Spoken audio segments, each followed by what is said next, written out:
여러분 안녕하세요. 습득론 교육 내용 1주차 강의 시작하겠습니다. 잠깐만요. 네. 요 네. 자, 안녕하세요. 오늘은 두 번 뵙네요. 음, 우리가 어차피 교육 내용 소개가 너무 짧아서 교재의 1장 내용입니다. 여러분입니다.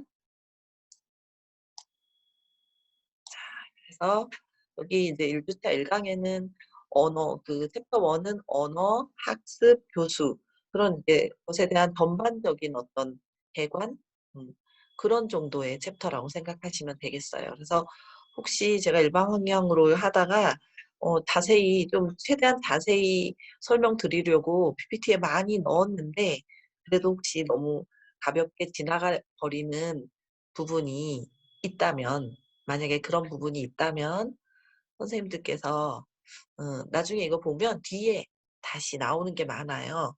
여기서 이렇게 다루고 있는 이론이나 그런 내용들이 뒤에 챕터 뭐 4나 5나 6, 뭐 10 이렇게 넘어가면서 뒷부분에 이제 전반적으로 나옵니다. 그래서 그 부분의 교재가 그렇듯이 이제 1장이다 보니까 전반적인 이론이 이제 이게 다 들어온 거예요. 그래서 오늘 혹시 '아 뭐야 너무 짧고 빨라.' 이런 생각이 들어도 슬퍼하지 마시고 '아 그냥 넘어가도 돼서 넘어갔나 보다.' 그냥 이렇게 생각하시고 또 음 새로운 번역이 아직 안 와서 새 책이 어떨지 모르겠는데 이 번역본이 읽어내기가 이렇게 문장이 이게 뭐 그렇게 문장이 어렵지는 않은데 그냥 이렇게 말하는 것처럼 제가 이렇게 그냥 수다 떠는 것처럼 뭔가 이렇게 문장들이 애매모호하고 그리고 번역 투라는 게 있잖아요. 그래서 번역 투 때문에 또 이제 이게 그렇게 좀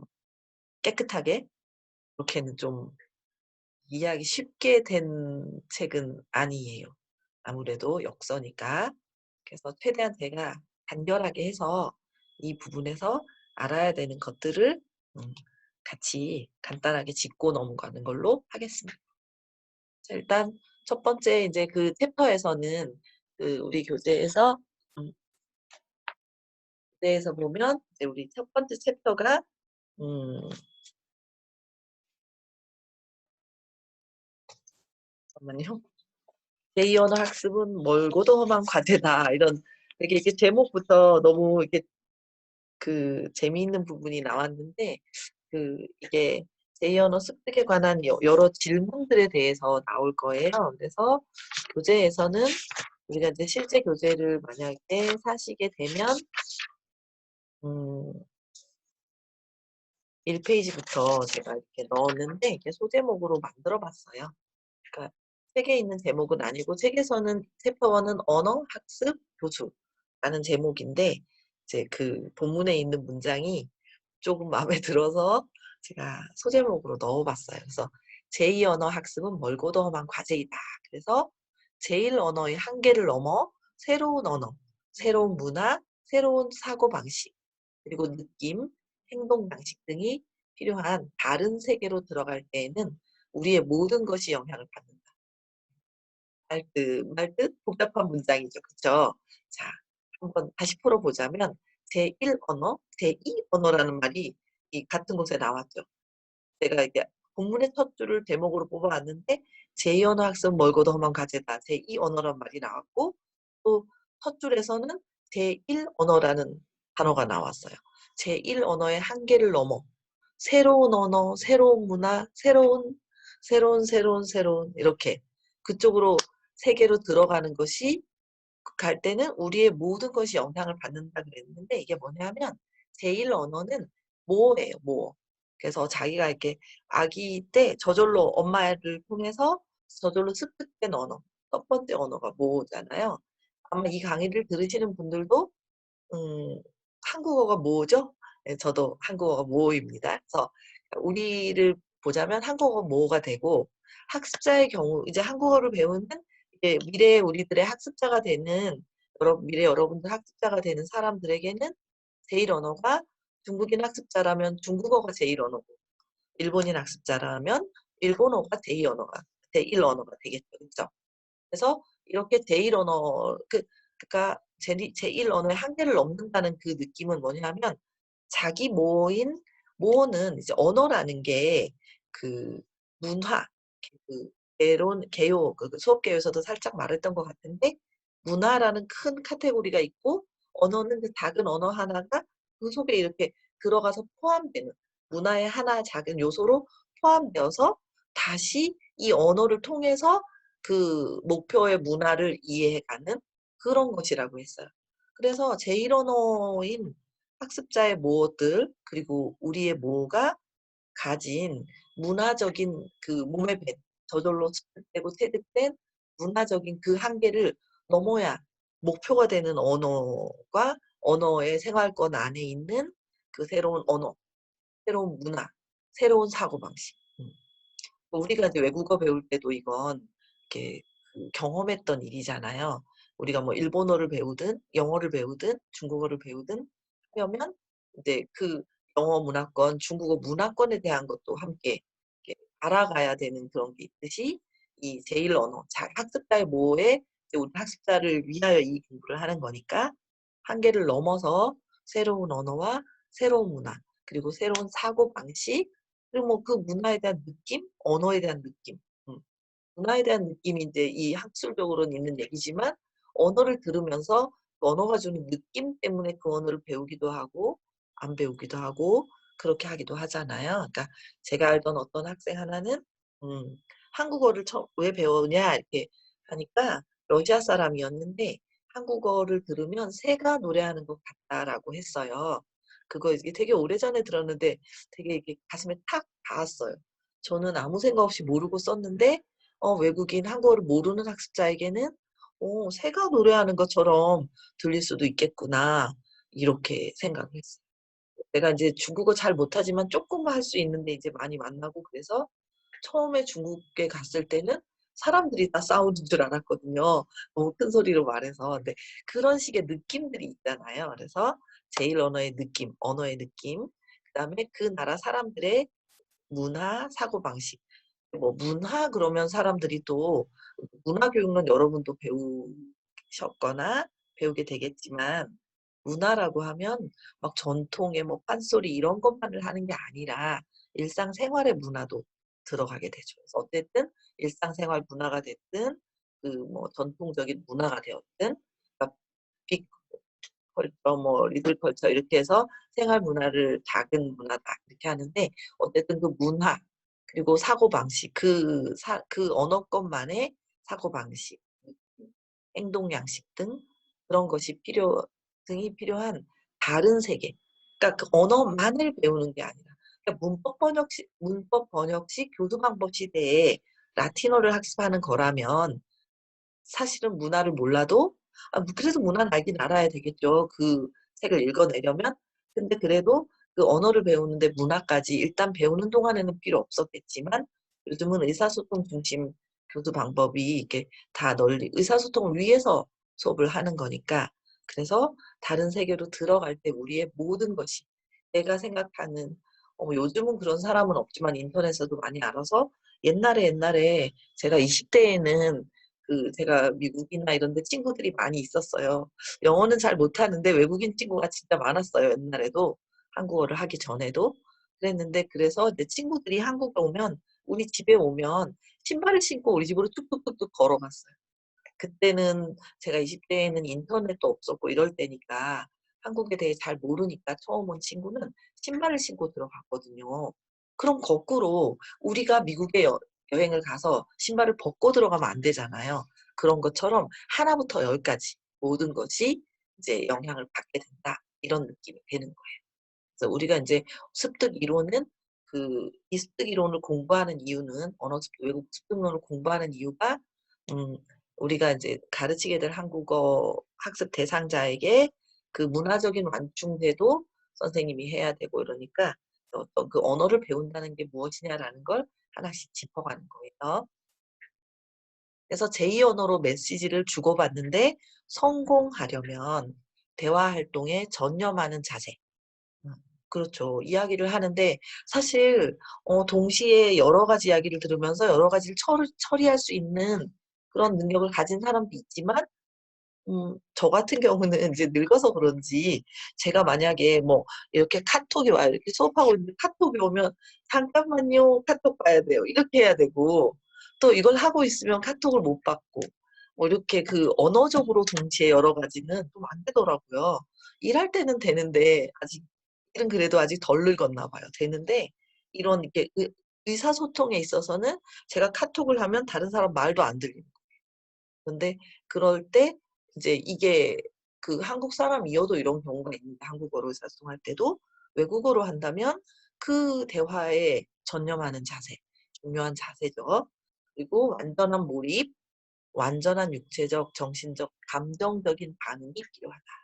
그래서 친구도 다른 이제 외국인 친구하고 이야기를 하는데 뭐 "어 그래, 그래, 그래." 이렇게 하면 기분이 나쁠 수 있잖아요, 상대는 어렵게 하는데. 그래서 이게 기분이 나쁜 것도 그렇고 또 그냥 이렇게 대충 듣다 보면 이게 외국어로서 한국어를 듣는 거니까 다른 언어를 들으면 못 알아들을 수도 있죠. 그래서 완전한 몰입, 전념하는 그런 반응이 필요하다. 고 습득 과정에는 많은 변수들이 개입되어 있다. 그래서 이 그 이런 게 필요한데 외국어를 습득하는 과정에서 그러니까 외국어 습득하고 우리의 목표인 학습자들이 한국어를 습득하는 그래서 외국어 습득 과정에는 많은 변수가 개입된다. 보실 수업만으로만 한정된 상황에서 외국어를 유창하게 숙달할 수 있는 사람은 거의 없다. 그 교실 수업은 그래도 선생님의 노력에 따라서 최대한 그런 어떤 환경을 다양한 환경을 주려고 그 실제 상황을 주려고 노력을 하겠지만 그래도 아무래도 교실에서만 하는 걸로는 어렵다. 좀 약간 처음인데 너무 그런 생각일지 모르겠지만 예를 들면 학습자들이 교실에서 공부하면 선생님은 외국인이라는 그 학습자에게 익숙하고 학생들은 우리 선생님에게 익숙하잖아요. 그래서 하다가 보면 학습자들이 선생님하고는 말이 되는데 조금 뭐 한 2 달, 3달 공부하면 선생님하고는 의사소통이 잘 되는데 선생님이 아닌 사람하고는 안 되는 경우가 있어요. 그러니까 그 매개어 학습자의 모국어로 번역해 주고 통역해 주지 않아도 선생님하고는 톡하면 탁 하고 통하는 거예요, 익숙해서. 그런데 다른 사람이 뭘 물어보면 몰라서 만약에 이제 제가 중국어를 모르는데 뭐 학생 한 명이 사무실에 뭔가 비자 때문에 이야기를 하러 갔는데 중국 하는 직원이 없다. 근데 제가 옆에 있었다. 그럼 제가 한국말로 해서도 통역이 돼요. 근데 그냥 일반 한국 사람하고는 안 되고 이런 것들은 이제 익숙함의 차이. 그래서 그런 것도 이제 습득의 작게는 변수들로 개입할 수 있고 아니면 뭐 이렇게 집중해야 되는데 잡음이 많다든지 그래도 또 변수가 되기도 해요. 그냥 뭐 맛있는 냄새가 난다든지 뭐 이런 것 아주 작은 것은. 그리고 큰 것은 학습자가 뭐 이렇게 뭐 남자친구랑 헤어졌다든지 이런 식의 그 감정적인 기복이 생기는 경우도 있고 빨리 가야 된다든지. 그래서 아무튼 그런 것들도 변수가 되는 거예요. 그쵸? 그 교수자에게도 변수가 되잖아요. 그죠? 그러면 학습자의 경우는 교수자는 책임감이 있는데도 변수가 생기는데 학습자의 경우는 아주 사소한 것들조차도 다 습득 과정의 변수로 작용해. 그래서 이제 그런 것들을 인제 아마 뒤에 여러 가지 이론들이 같이 또 나오고 하니까 그럴 때 한 번씩 '아 요런 것들을 조심해야 되는구나.' 이렇게 생각하면서 읽었으면 좋겠고 이 책이 외국 서적이라서 내용이 좀 어렵고 좀 그런 스타일의 문장이지만 저와 수업을 통해서 최대한 쉽게 이해해 가는 그런 시간이 되면 좋겠습니다. 이 책이 학습과 교수법을 모두 다루고 있다는 게 이제 좀 모순되게 보일 수도 있고 그렇지만 제2 언어 학습에 성공하고 실패하는 것을 좌우하는 여러 변수들을 예상한다면 성공적으로 이제 우리도 교사가 돼서 가르칠 수도 그래서 교사들은 언어 학습 및 교수 원리들을 들의 이해를 어디서부터 탐색해야 할까 이런 것들을 이제 이 책의 1 장의 그 도입부를 보면서 이렇게 한 번쯤 이렇게 뭐 짚고 여기 부분에서 무슨 결론을 내고 이걸 뭐 완벽하게 뭐 소화해서 어떻게 하고 이런 게 아니라 이런 이제 그 의문을 던지는 그런 그 시작으로 보면 되겠습니다. 그래서 인제 그 괜히 앞에 저도 도입이 좀 길었는데요. 그 제 언어 습득에 관한 질문들이라는 이제 진짜 제목이 나왔어요. 그래서 보면 여기 이제 책으로 보면 요 부분은 참 재미있었어요. 그래서 이거를 다 올려줄까 했는데 PPT로 다 올리니까 너무 PPT 복잡하고 길어서 안 되겠어서 제가 그냥 쪼끔 줄였는데, 여러분들은 이제 교재에서 요 부분은 읽어 보시면 굉장히 우리에게 다양한 질문을 던지고 있어요.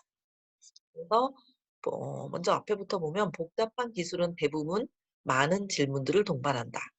해답이 간단하지 않아 곧잘 이슈로 바뀔 수도 있다.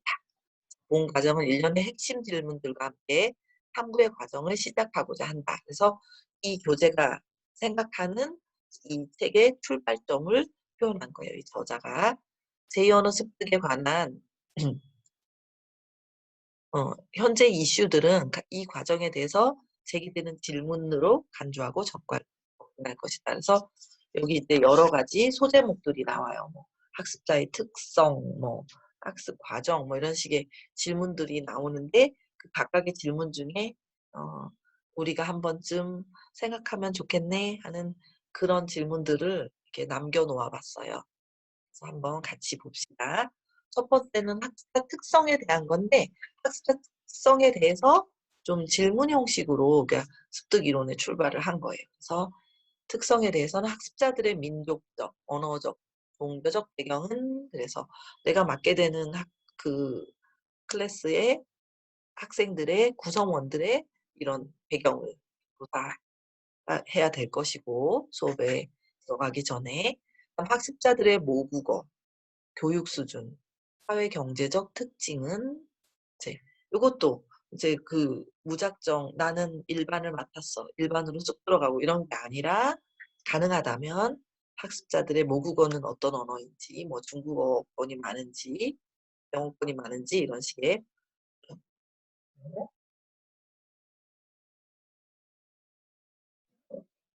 그래서 모국어, 그다음에 교육 수준.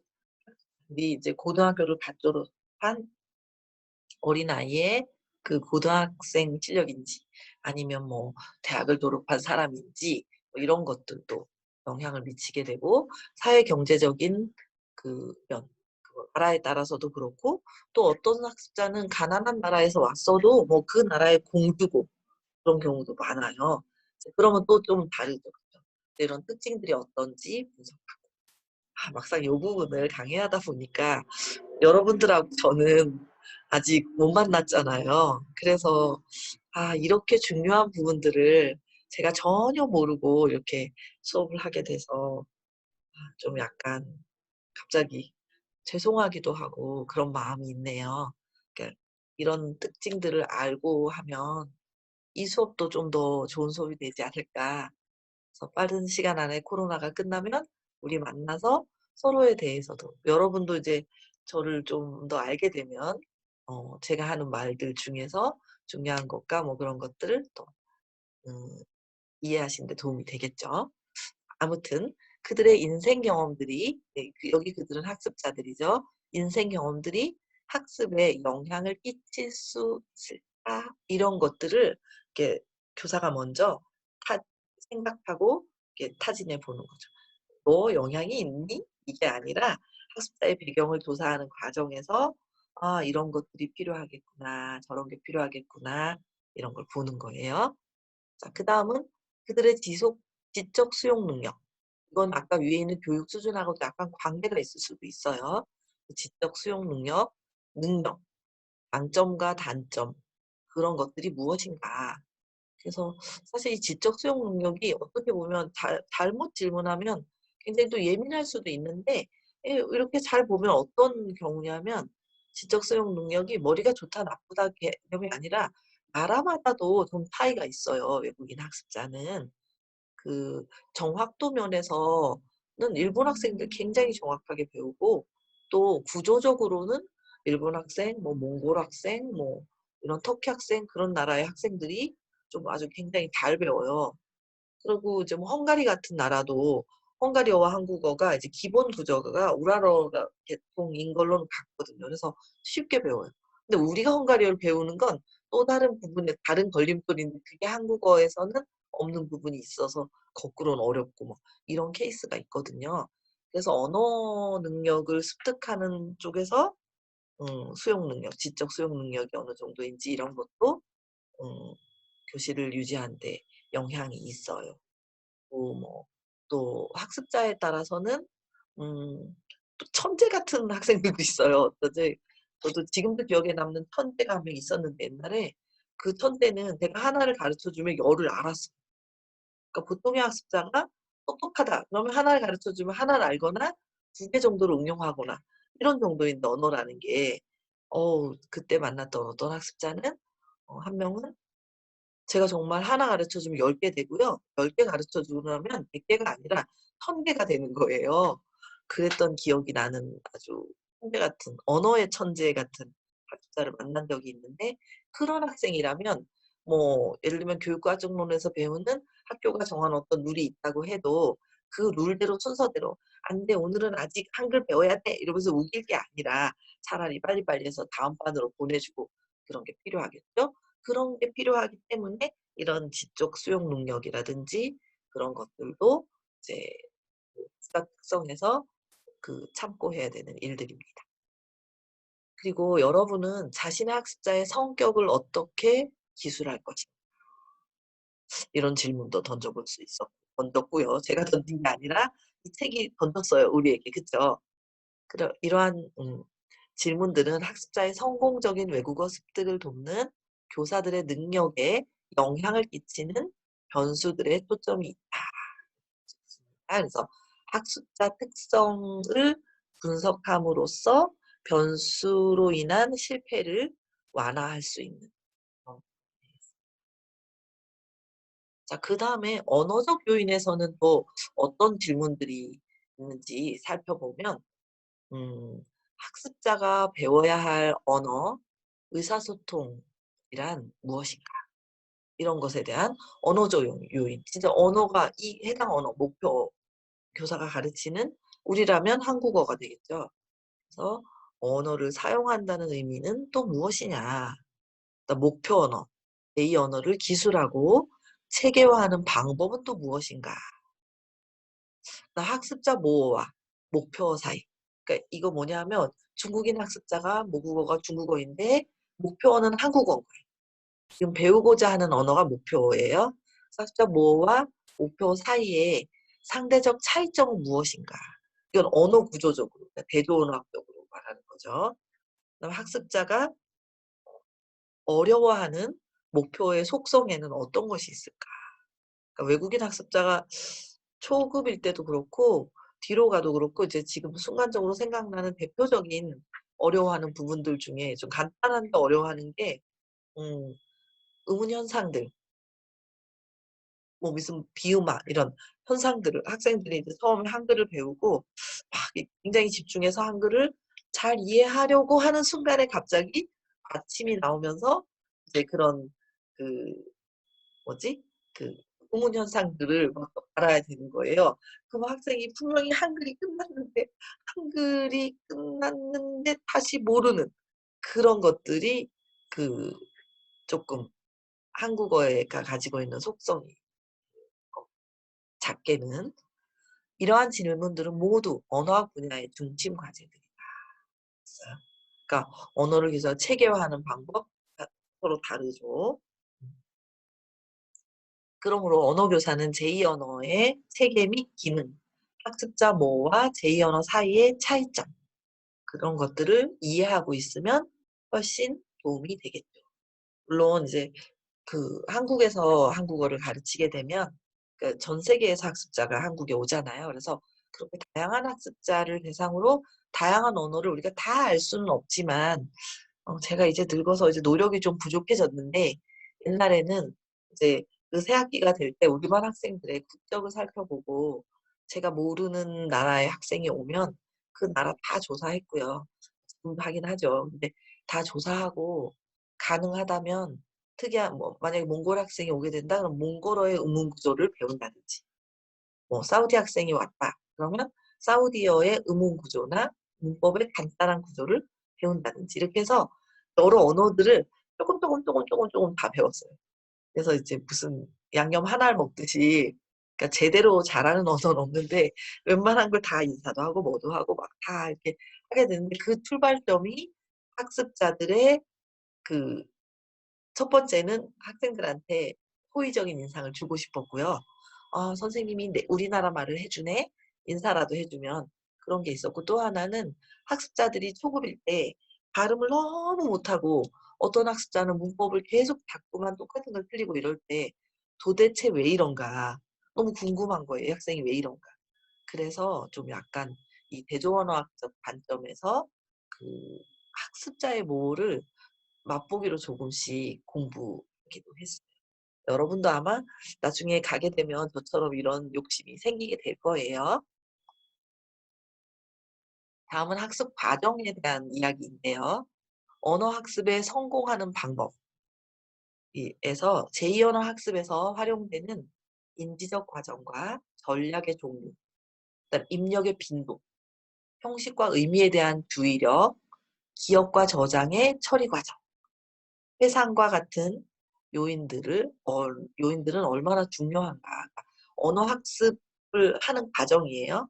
학습해 가는 과정에서 언어 학습에 성공하는 방법으로 이런 것들을 말한 거예요. 제2 언어 학습에서 활용되는 인지적 과정, 전략의 종류, 그러니까 학습 전략이죠. 입력의 빈도. 그럼 똑같은 것도 슥 읽고 한 번만 하고 가 버리면 기억 못 하잖아요. 그래서 교실에서 어떤 타이밍에 몇 번 반복해 줄 것인지 이런 것들도 생각을 습득론적 관점에서 이렇게 생각을 해 보는 거죠. 그다음에 형식과 의미에 대한 주의력. 뭐 어떻게 학생들이 집중할 수 있게 해 주는 거죠. 그다음 기억과 저장의 처리 과정. 그래서 단기 기억에서 끝나게 하는 게 아니라 그 학습한 내용이 장기 기억으로 갈 수 있게 그 교사들이 어 적절한 시점에 반복들을 조금씩 해 줘야 돼요. 그다음 성공적인 언어 학습을 위한 인지적, 감정적, 신체적 영역의 상관관계는 무엇일까? 인지적, 감정적, 신체적 관계. 이런 것들도 긍정적인 이런 거 나왔으니까 넘어갈게요. 그런 것들도 고려해 봐야 될 것이다. 어떤 상관관계가 있을까? 인지적인 건 학습하는 능력이고 감정적인 건 마음을 다스리는 능력이고 신체적인 건 뭐 너무 피곤하거나 팔이 아프거나 배가 고프거나 이제 그러면 공부가 안 되잖아요. 이제 그런 것들. 그다음 나이와 언어 습득. 그 나이는 또 어떤 영향이 있을까? 그 언어 습득 이론이라는 입장에서 언어 습득 면에서 '나이는 과연 어떤 영향이 있지?' 이렇게 봤을 때 학습자의 생애에서 여기 오타 났더라고요. 생애에다가 그쵸? 저 여기는 고쳤으니까 여러분도 고치세요. 학습자의 생애에서 제2 언어 학습은 언제 이루어지는가? 그러니까 이거 뭐 옛날에 이제 한국 같으면 영어 공부시킨다고 제2 언어로 영어 공부시킨다고 막 그 뭐 조기 유학도 보내고 그다음에 혀를 이렇게 잡아당겨서 혀를 길게 하는 수술도 한때 유행한 적이 있거든요. 요즘은 그런 짓 안 하겠지만 그게 유행한 적도 있어요. 그래서 그럼 어느 나이에 배워야 하냐 이런 것들도 나이와 습득의 상관성에 대해 이제 좀 고민해 보자 이 과목을 하면서. 그래서 제2 언어 학습에 있어 성인과 아동의 차이. 음. 어 대표적으로는 아동은 있는 그대로 받아들일 수 있는 거고 성인은 이해가 돼야 받아들일 수 있는 거고 어떤 그런 아주 큰 차이가 하나 있죠. 그래서 일반적으로 아동이 성인보다 언어 학습에 우수한 것으로 나타나는데 우수한 이유가 그대로 받아들여서 어떻게 보면 제2 그러니까 제2의 이중 언어화자가 될 수 있는 기회인 거죠. 그쵸? 빠지지 않고 배울 수 있는. 그런 건데 그런데 또 어떤 한 연구에 의하면 이게 너무 지나치게 일반화된 논리이다. 아동이 꼭 잘 배우는 게 아니라 그리고 또 성인 학습자는 무조건 못 배우는 것이 아니라 경우에 따라서는 또 성인 학습자가 잘 이해했기 때문에 더 디테일하게 배우고 깊이 있게 배우기도 한다.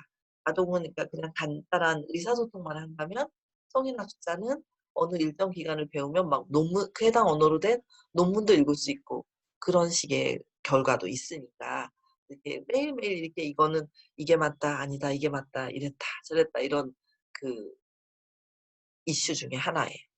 그래서 보면 만일 그렇다면 학습자의 나이는 어떤 식으로 결과의 차이를 그러니까 너무 지나치게 일반했다 그러면 그럼 결과물 아동들과 성인들을 대다수 그룹을 만들어서 그 결과물을 비교를 해 보거나 해야 되겠지요.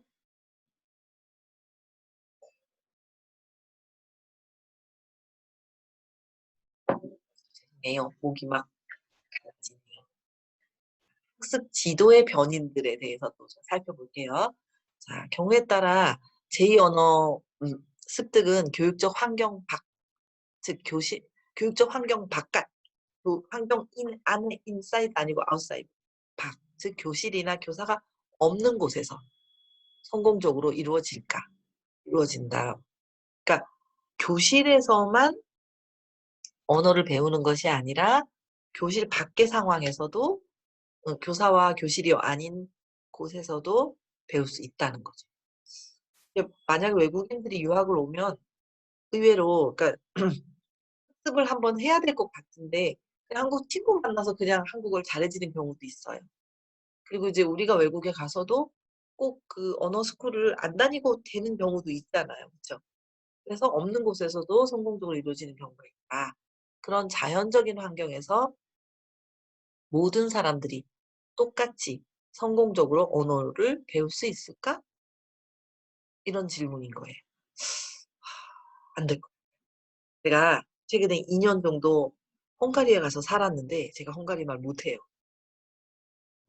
물론 이제 자세히 들여다보면 여러 이유가 있지만 그래서 자연적으로는 어렵겠다라고 생각했어요. 나이 드니까. 어린아이가 갔으면 배워왔겠죠. 자, 그래서 그렇지 않다면 성공 요인들은 무엇일까? 이른바 지도에 의한 제2언어 학습에서는 이렇게 많은 질문들이 제기되고 있다. 그래서 그 교실이 아닌 곳에서 학습은 어떻게 이루어진다.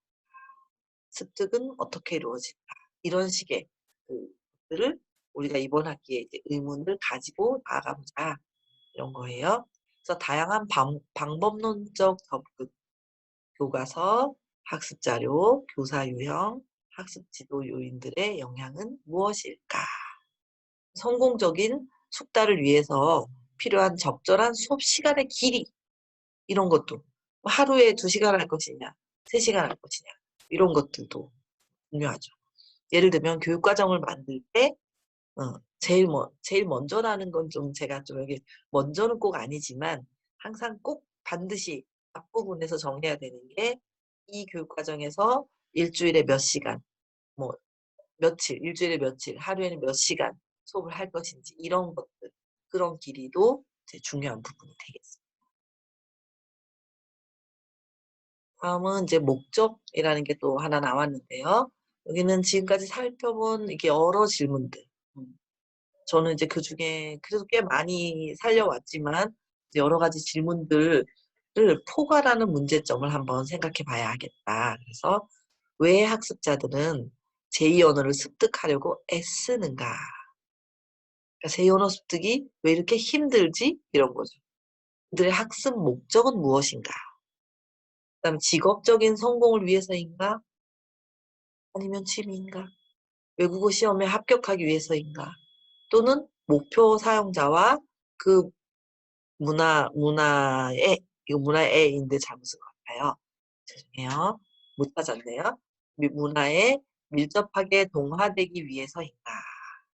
이러한 범주 외에도 다른 언어를 학습하려는 거창한 과제를 추구하는 데 있어 학습자가 가지고 있는 다른 감정적, 개인적 또는 지적인 이유에는 무엇이 있을까?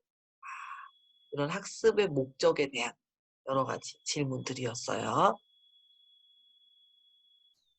다음은 이제 그거에서 살짝 또 다음 칸으로 넘어가서 실패해서 얻는 즐거움이라는 챕터가 있어요. 이제 교재에는 2페이지 정도로 나와 있는데요.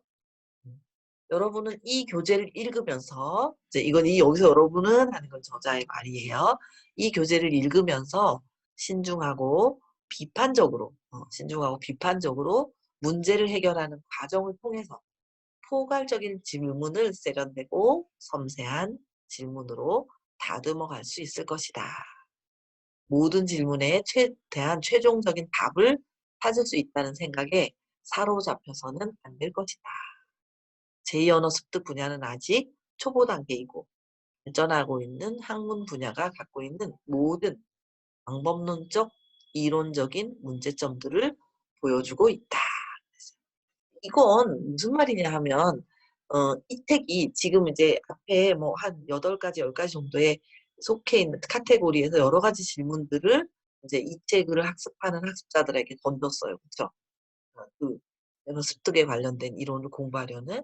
그래서 이걸 읽으면서 처음에는 큼직큼직하게 질문을 퉁퉁퉁 이렇게 받아들이고 학습자 자신도 뭔가 푹푹푹 이렇게 질문이 나온다면 이것들을 이 책을 공부해 나가는 과정에서 이 교재를 공부해 나가는 과정에서 좀 뭔가 포괄적인 질문들을 세련되고 섬세한 질문을 좀 디테일하게 넘어갈 수 있을 것이다. 이런 의미예요.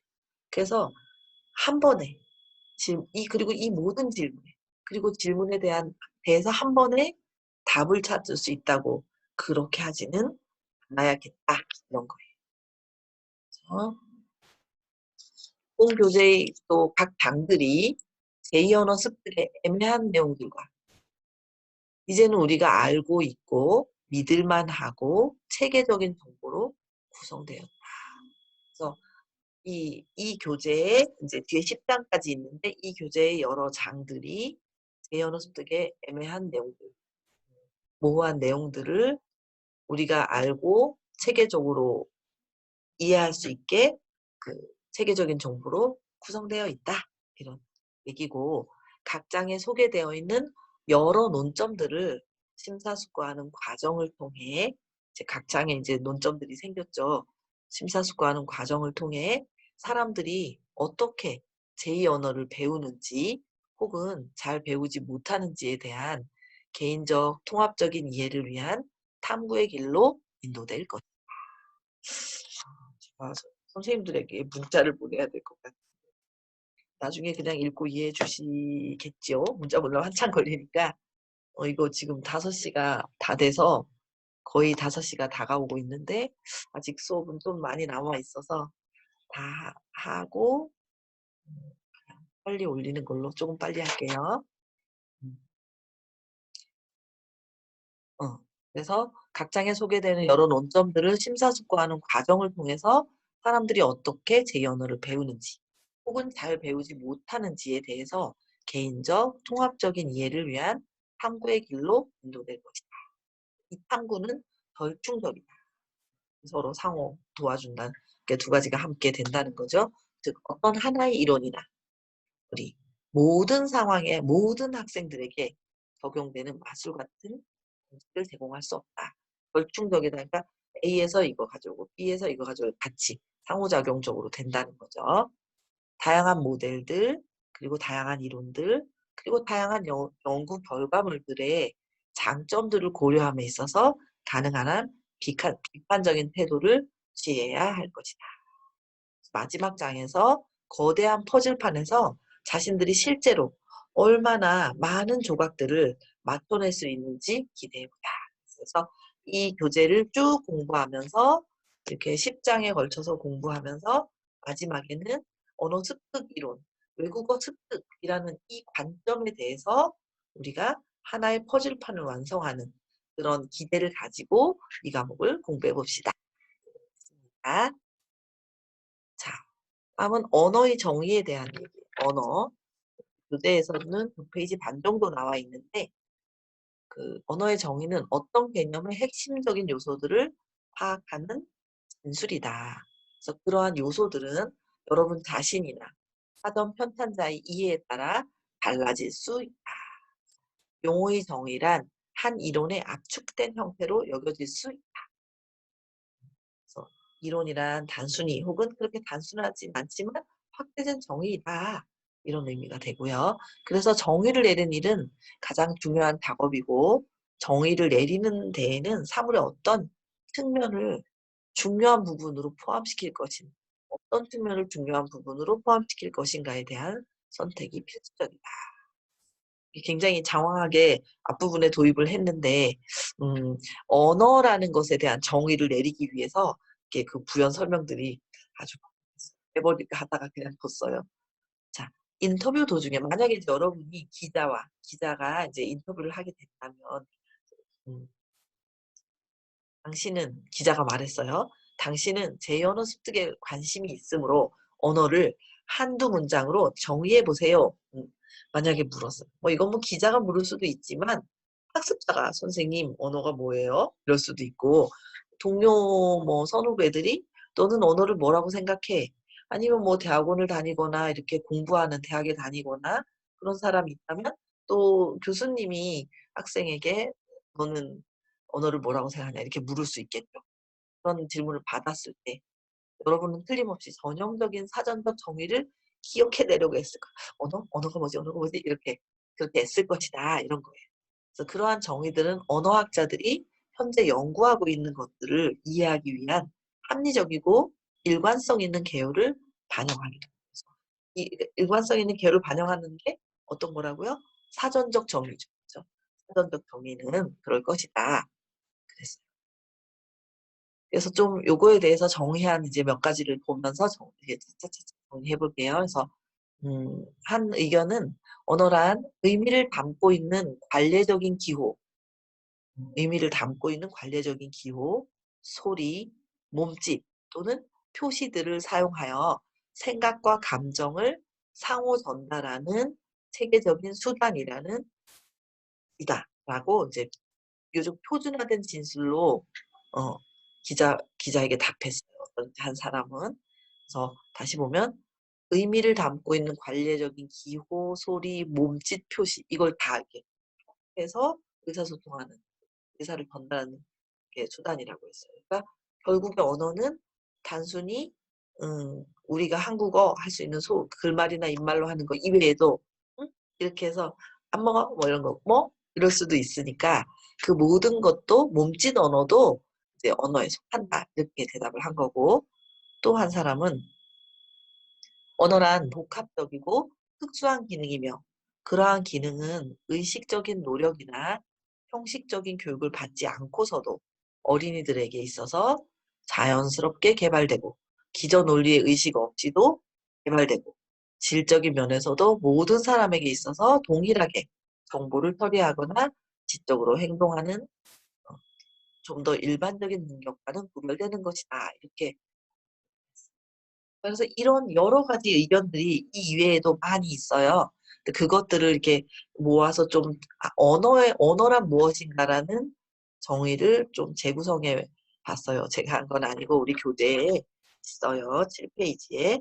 언어를 재구성했을 때 첫 번째, 언어는 체계적이다. 두 번째는 언어는 임의적인 기호들의 집합이다.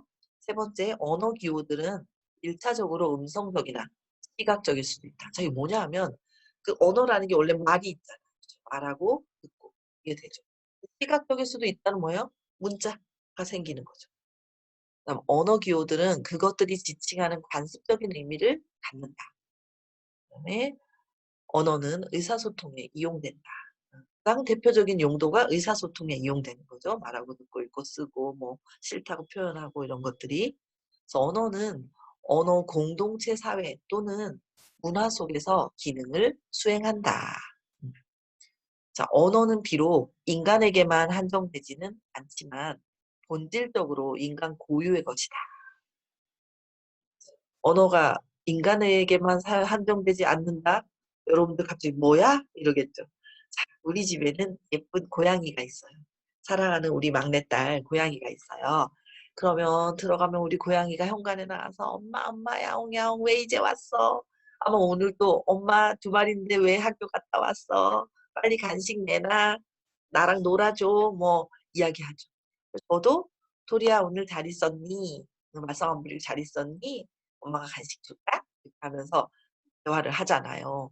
그러니까 이제 언어가 인간에만 한정되지 않는다고 표현을 할 수도 있겠죠.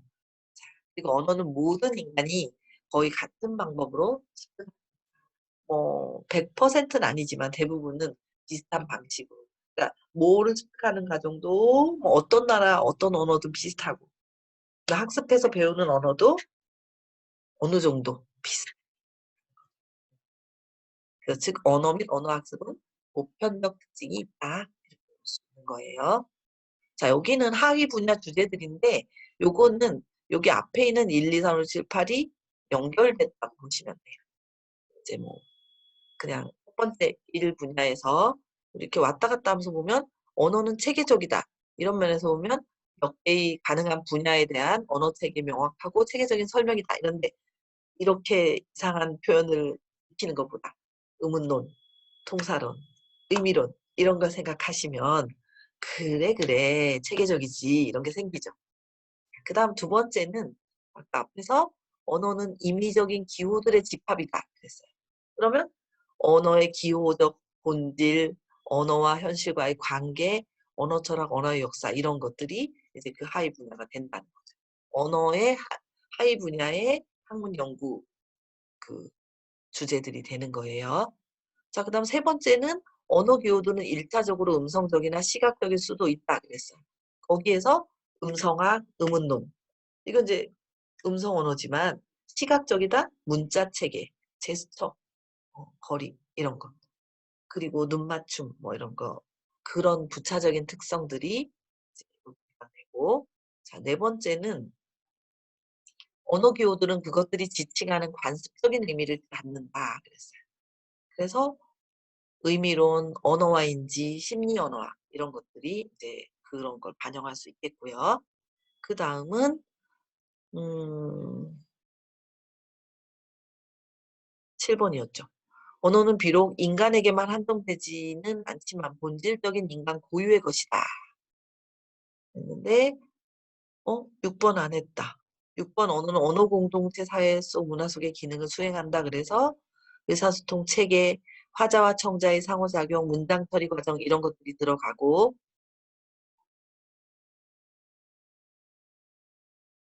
그다음에 인간에게 한정되지 않는다는 인간 언어와 비인간 언어의 소통, 신경 언어학, 선천적인 요인들, 유전에 의한 전달, 선천성과 후천성 뭐 그런 것들이 해당이 되겠습니다. 그리고 마지막에 8번은 모든 인간이 거의 같은 방법으로 습득하는 보편적 특징이 있다 그랬는데 언어의 보편성, 제1언어 습득에서 보여지는 그런 보편성을 나타내는 표현이에요. 자, 다음 챕터도 한 페이지 반 정도의 학습과 교수에 대한 이야기예요. 그래서 학습이란 했을 때 그리고 교수란 이렇게 정의들을 이렇게 정해 봤어요. 그래서 현대 사전들에서는 학습은 연구, 경험 혹은 지도에 의해 한 주제나 기능에 대한 지식을 습득하거나 소유하는 것으로 정의하고 있다. 일부 교육 심리학자들은 학습을 경험에 의해서 야기되는 한 개인의 변화라고 더 간결하게 정의하기도 했어요. 그리고 교수는 뭐냐? 이제 학습이 연구 경험지된 주제에 대한 지식을 습득하거나 소유하는 것. 그럼 교수는 지도, 연구에 대한 시사, 지식 제공, 알게 하거나 이해시키는 일들을 통해 어떤 일을 행하는 방법을 누군가에게 보여주거나 도와주는 행위를 교수라고 한다. 뭐 여기는 별로 어렵지 않으니까 넘어갈게요. 그래서 그 다음은 학습의 정의를 구성하는 요소들이 나왔어요. 그래서 거기는 보면 첫 번째는 학습은 습득 또는 획득이다. 습득하는 거예요. 그러니까 갖게 되는 게 내 걸로 주어드리는 거죠. 얻어들이는 것. 두 번째 학습은 정보 또는 기능의 보유이다. 그 언어 정보를 아니면 어떤 언어를 사용하는 기능을 내가 가지고 있는. 그 다음에 기억이란 저장체계, 상기, 인지구조 등을 의미한다. 그런 거고 학습은 유기체 내부 또는 외부에서 일어나는 상황에 여기 오타 또 있네요. 제가 열심히 고쳤는데도 나타났네요. 상황에 적극적이고 의식적으로 집중하거나 행동하는 일들을 포함한다. 학습은 비교적 항구적이나 망각되기 마련이다. 그러니까 좀 이렇게 긴 시간을 보유할 수 있게 공부하긴 하지만 결국에는 잊혀진다 이런 거죠. 학습은 일부 형태의 연습, 아마도 강화된 연습을 포함한다. 학습은 행동의 변화이다. 이런 걸 학습의 정의를 구성하는 요소들이 되고요. 자, 다음은 제2언어 습득 관련 학파들에 대한 소개가 나왔어요. 그래서 이제 보면 앞서 언급한 언어 학습 및 교수에 관한 음, 일반적인 정의들에 대해서는 대부분 언어학자, 심리학자 및 교육학자들이 동의하고 있지만 각 정의의 구성 요소들에 좀 더 자세히 들어가면 분명히 입장 차이가 나타난다. 예를 들면 언어란 본래 형식적인 단위 체계인가, 언어가 형식을 가진 그런 단위 체계인가, 이런 그런 이렇게 생각과 입장이 있고, 아니면 사회적 상호작용을 위한 수단인가? 언어는 단순히 그다음 학생들의 장기 기억에 도움이 될 수 있도록 외적인 동기를 강조해야 하나? 그다음 내적 동기를 강조해야 하나? 장기 기억에 도움이 되기 위해서는 외적 동기 강조해야 되나? 내적 동기 강조해야 되나? 이런 거. 유명한 학자들이 여러 관점에서 어떤 관점이 우선시되어야 하는지 하는 문제들에 들어가면 여러 가지 견해들이 이제 막 이렇게 여기도 지금 이래야 되나 이래야 되나 이래야 되나 이런 것처럼 그런 여러 언어 습득에 관한 학파도 많고 여러 사람들의 의견도 있고 그렇다. 많다고 하니까 뭐 수백 개는 아니고요. 자, 그다음은 그래서 그 학파 중에 이제 구조주의하고 구조주의 언어학, 구조주의 언어학하고 행동주의 심리학, 행동주의 심리학에 대한 그 또 그래서 1940년대, 50년대에 구조주의 또는 기술 언어학파라는 그 학파가 있었는데 인간 언어의 관찰을 통한 과학적 원리를 엄격히 적용하는 데 충실했대요. 구조주의는. 그래서 여기 이제 중요해요. 구조주의 학자들에 의하면 언어학자의 과업도 인간 언어들을 기술하고 그 언어들의 구조적 특성을 규명하는 것이다. 그 부분. 그래서 구조주의 언어학자들의 가장 중요한 공리는 언어들 상호 간의 상당한 차이가 존재할 수 있으며 어떠한 선입관도 전제되어서는 안 된다는 것이죠.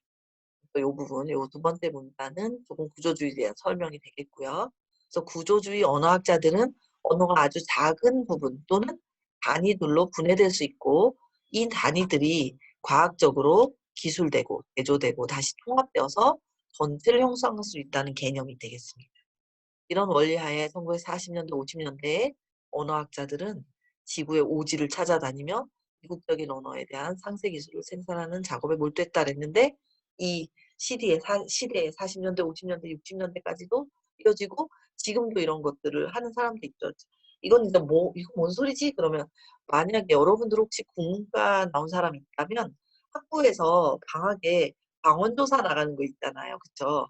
그 한국에서도 지역 방언을 그러니까 사라져가는 뭐 제주도 방언, 뭐 전라도 방언, 경상도 방언 조사하려고 시골에 오래오래 산 할머니 할아버지 찾아가서 녹지도 하고 그래요. 그거를 좀 이제 그건 이제 우리나라 안에서 한국 안에서 이루어지는 거라면 이 부분은 세계를 기반으로 해서 인류의 언어를 이렇게 녹취를 남기고 조사하고 비교하고 그러는 작업을 했어요. 이때 정말 많이 했어요. 그래서 이제 언어가 몇 개다 이런 말도 나온 거고요. 뭐 7천 개다 이렇게 보는 관점, 문자도 없고 뭐 그냥 아주 작은 이렇게 그룹의 언어까지 하면 그리고 객관적으로 한 3천여 개의 언어가 지구에 있다고 해요. 그래서 그런 걸 알게 된 이유가 이 40년대, 50년대에 언어학자들이 이렇게 오지 탐험을 한 거죠. 언어를 퇴록하는.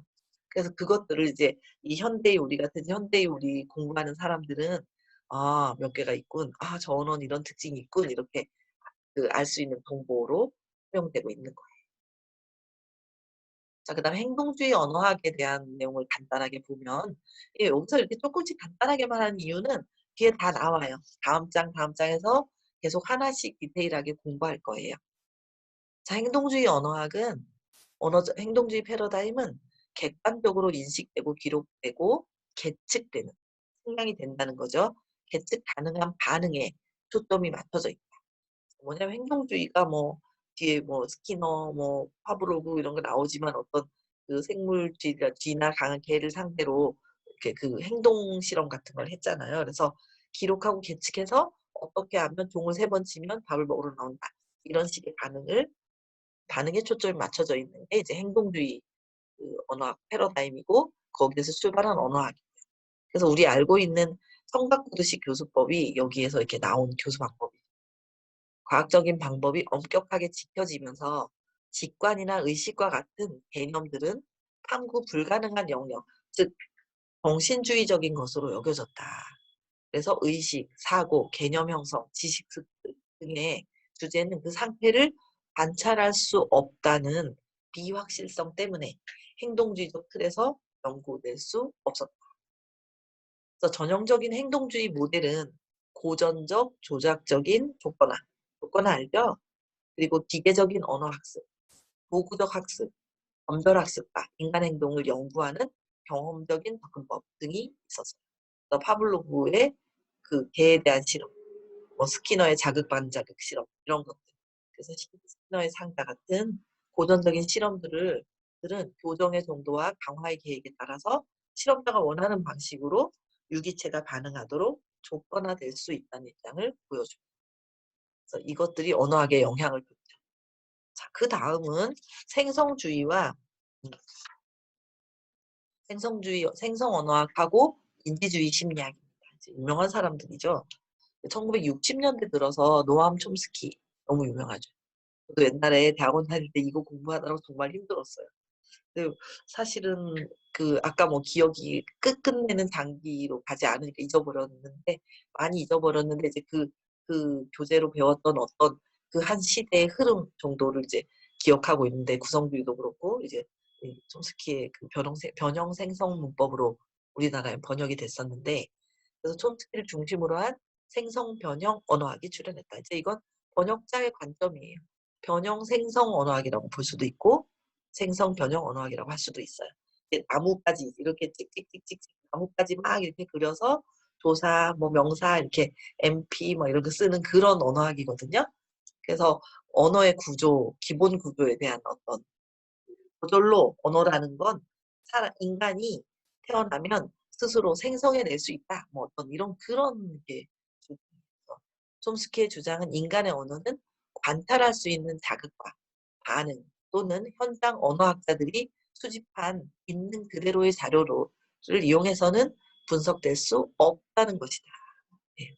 그래서 그렇게 조사를 해서 분석할 수 있는 게 아니다. 이런 거죠. 생성 언어학자들은 언어 연구에서 언어의 기술뿐만 아니라 음, 언어 연구의 설명적 타당성 단계에 도달하는 것에 관심을 두었다. 즉, 특정 언어로부터 기술적으로 타당한 개별 언어의 문법 선택을 위한 원리 기준에 도달하는 것에 관심을 두었습니다. 이 변형 생성에서 20세기 초반에 시작된 초기 생성 변형에서는 랑그와 빠롤이란 말 많이 들어봤죠? 빠롤과 랑그. 빠롤은 언어 수행이고요. 실제로 수행하는. 랑그는 언어 능력, 그러니까 지식이 되겠죠. 구별이 있다고 했다. 그래서 그 빠롤은 스키너의 관찰 대상 및 촘스키의 언어 수행이고, 그러니까 촘스키가 말하는 언어 수행이고, 빠롤은 그 관찰 대상이 된 거. 실제로 안녕하세요라고 말을 하는 거죠. 그 반면 랑그는 언어 능력. 그래서 이제 실제로 언어 지식을 가진 어떤 그런 거, 유사한 개념으로 관찰되지 않는 기저의 언어 능력. 이 속에 있는, 자기 안에 있는 그 스키마를 작동할 수 있는 그런 능력을 말하는 거예요. 자, 그다음 인지주의 심리학은 또 뭐냐? 그래서 인지주의 심리학자들은 의미 이해, 그다음에 인식이 심리학적 연구의 중요한 자료라고 주장했어요. 그래서 인지주의 학자들은 자극과 반응의 상관관계에 기계적으로 집중하는 것보다는 조직과 기능의 심리학적 원리를 발견해내려고 노력을 했습니다. 그다음 이성주의적 접근법을 통해서 그 인지주의 심리학은 이성주의적 접근 방법을 통해서 인간 행동의 저변 그 아래에 깔려 있는 동기와 그 심층 구조, 그러니까 그 이 언어 내적인 내면 속에 있는 심층 구조를 파악하려고 노력했고, 그들은 행동주의자들의 엄격한 경험주의 학풍에서 탈피할. 왜냐하면 인지주의자들은 인간은 자기가 어떤 인지 능력을 가지고 있는데 뭐 그대로 그러니까 그 행동주의가 주장한 교수 방법이 청각구두식이잖아요. 청화식이라고도 하고.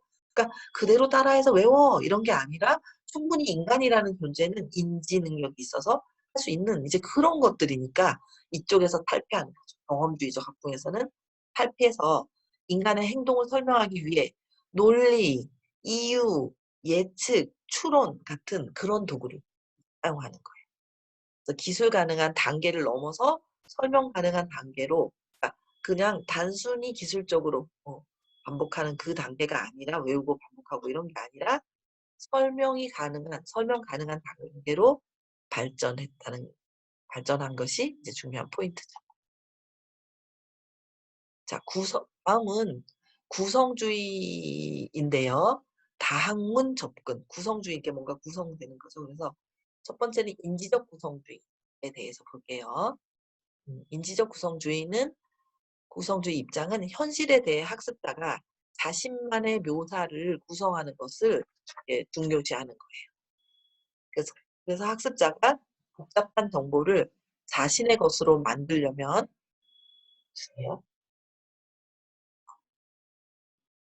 개인적으로 그 정보들을 발견하고 변형해야 한다.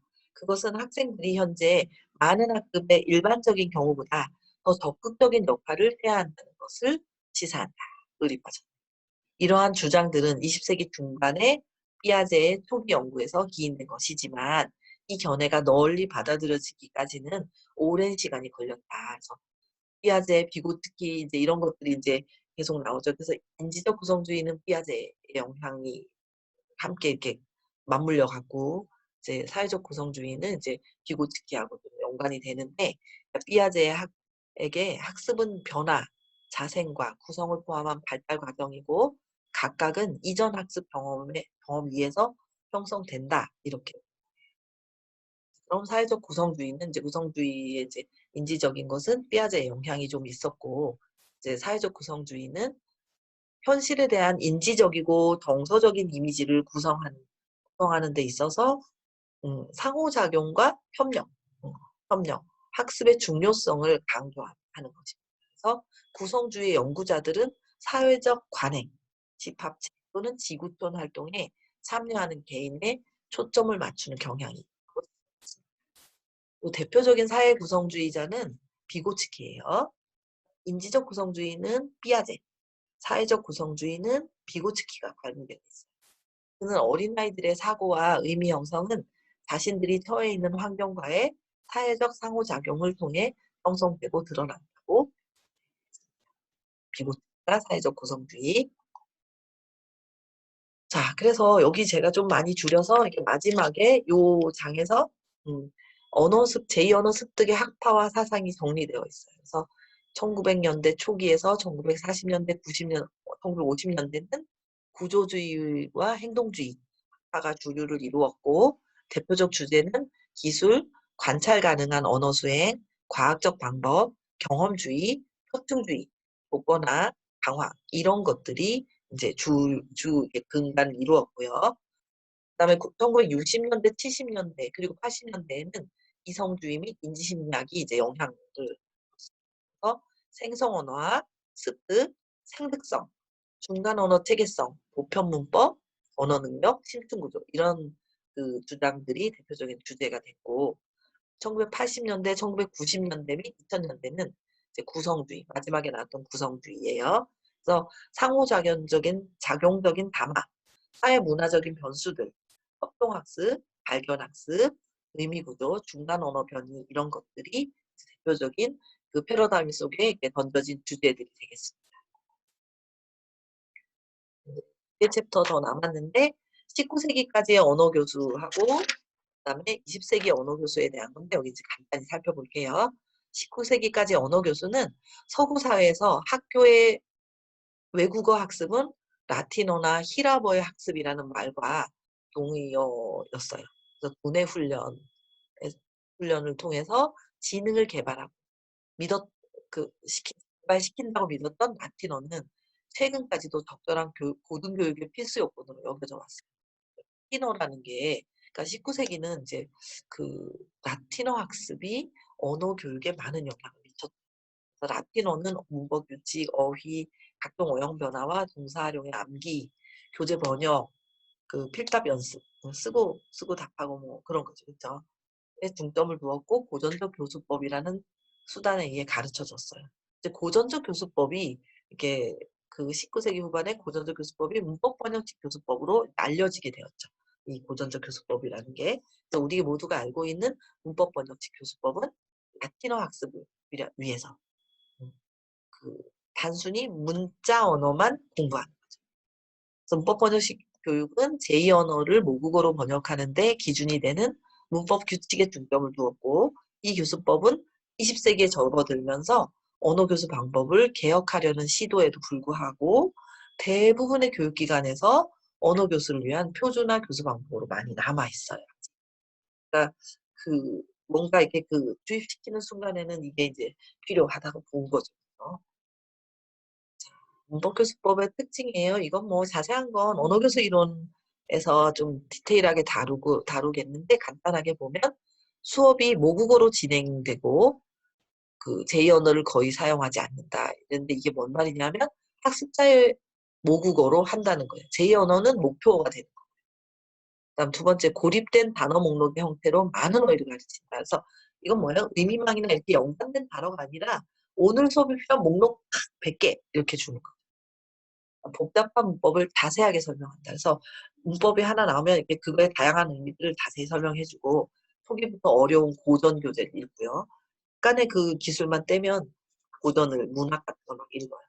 그러니까 문법 분석의 연습 자료로 취급이 돼요. 문법 분석의 연습 자료 취급되는 이제 교재가 이제 그 연습 자료가 되는 거죠. 그다음 때때로 모국어를 대언어 문장으로 번역하는 훈련과 연습. 그러니까 그 번역 연습. 번역해야 나중에 그 글을 읽기 위한 목적이었으니까 발음에 대한 관심이 결여. 그래서 발음에는 결여보다는 관심 없습니다.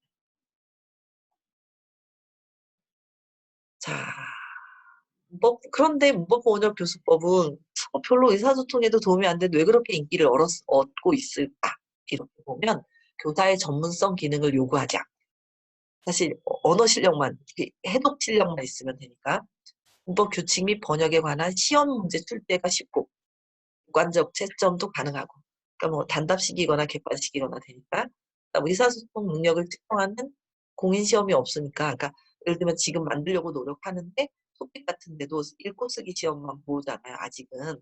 그러니까 학습자들이 시험을 목표로 하는 학습자들이 문법 유추, 번역 등의 기계적 연습이 이제 공부해야 되잖아요. 그래서 특히 한국에 와서 배우면 그래도 선생님이 학습자 모국을 사용 안 하니까 조금 더 의사소통이 되는데 그 현지에서 중국에서 한국어를 공부하거나 뭐 파리에서 한국어를 공부하거나 이런 경우에는 이제 이런 문법 번역식이 모국어로 교사가 수업을 진행할 경우에 독해 지식이 언어 습득에 도움이 되는 경우도 그런데 이렇다고 하는데 경우도 있긴 있다. 그래서 독해를 잘해서 많은 단어를 알면 갑자기 뭐 언어를 하기도 해요.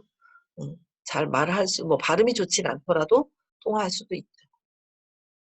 자, 마지막 챕터인데 20세기 언어 교수 죄송해요. 이거 쓰다가 뒤에 안 지워졌는데 여기까지예요. 20세기 언어 교수까지가 제목이고요. 1990년대 초기 이래로 이론적 학습 훈련과 언어 교수법의 공생 관계가 아주 분명해졌어요. 그래서 앞에서 구성주의 원리들을 개략적으로 설명할 때 언급한 것처럼 심리학 분야에서도 인간의 상호관계, 집단 학습의 가치, 원하는 목표 달성을 위해서 여러 가지 상호협력 전략의 사용에 대해서 점점 큰 관심을 갖게 되었어요. 같은 시기에 언어학자들은 의사소통의 본질 및 의사소통 능력에 대한 해답과 언어 습득의 상호 교류와 사회 문화적인 과정에 대한 설명을 찾기 위해서 이제 노력들을 하고 있는 실정입니다. 현재 그 50년 전의 언어 교수의 실제에 있어서 가장 큰 차이는 이제 정통과 최선의 방법의 부재. 정통과 최선의 방법의 부재인 거죠. 4, 50년대 이전의 교수 방법들은 수많은 상황적 맥락에서 폭넓은 범위의 학습자들에게 적용하기에는 좀 제한적이다. 그런 의견이고요.